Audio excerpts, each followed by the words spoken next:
দেখছেন কলকাতা টিভি, ভাস্বতী রয়েছে আপনাদের সঙ্গে। আপনাদের মনে পড়ে যে কবে শেষ আপনি খাতার পাতায় লিখেছেন? সেটা বোধহয় আমরা প্রত্যেকেই ভুলে গেছি। কারণ খাতার পাতার থেকে এখন বেশি আমরা স্মার্টফোনে লিখি বেশি, অথবা নোটবুক থাকলে সেই নোটবুকে আমরা বেশি লিখি। আর এবার যেটা জানা যাচ্ছে যে স্মার্টফোনের পাশাপাশি, খাতায় লেখার পাশাপাশি স্মার্টফোনেও যেরকম আমরা লিখছি, সেক্ষেত্রে আমাদের ব্রেনের যে মেমোরি, সেই মেমোরিতে কিন্তু অনেক রকমের সমস্যা হচ্ছে। কারণ খাতায় লিখলে যতটা পরিমাণে আমাদের ব্রেন দখল করছে বা ব্রেনের মধ্যে থাকছে, সেটাকে যদি আমরা টাইপ করি বা কোনো রকম স্মার্ট বুকে লিখে রাখি, তাহলে কিন্তু আমাদের ব্রেনের যে মেমোরি, সেই মেমোরি অনেকটাই কমে আসছে। এবার বলা হচ্ছে যে স্মৃতিশক্তি 30% বাড়ে। নরওয়ে ইউনিভার্সিটি সায়েন্স অ্যান্ড টেকনোলজির গবেষকরা তারা বলছেন যে হাতে যদি লেখা হয় তাহলে স্মৃতিশক্তি বাড়ে 30% বেশি। যতটা না ফোনে টাইপ করছো, কোনো স্মার্ট বুকে টাইপ করছো, সেটাই 30% বেশি বাড়ে।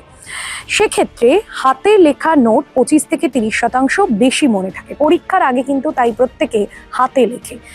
আরেকটা কি হয়, ক্রিয়েটিভিটি এবং মানসিক শান্তি। যখন আমি একটা লিখছি তখন সেই লেখার সাথে সাথে আমার পেশি শক্তি চলছে, আমার হাত চলছে, আমার একটা নিউট্রালি কি হচ্ছে, আমার মধ্যে একটা আপনি ক্রিয়েটিভিটি কাজ করছে যে এই লেখাটাকে আমি আরো কত ক্রিয়েটিভ করতে পারি।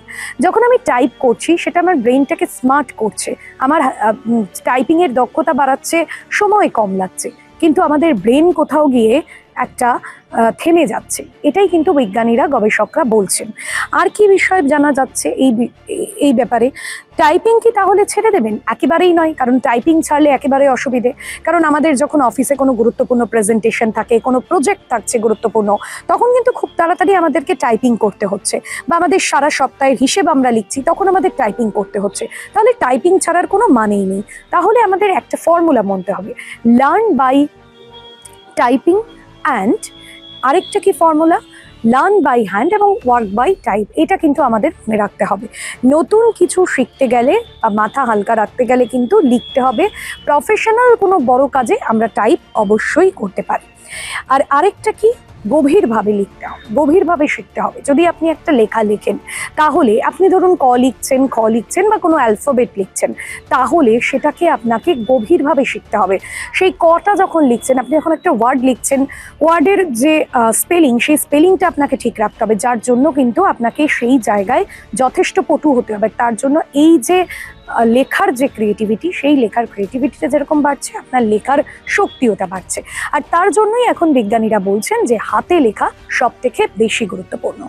আজকের বিষয় এ পর্যন্তই। তবে অন্যান্য আপডেটের জন্য ফলো করতে থাকুন কলকাতা টিভি রাত 3-7।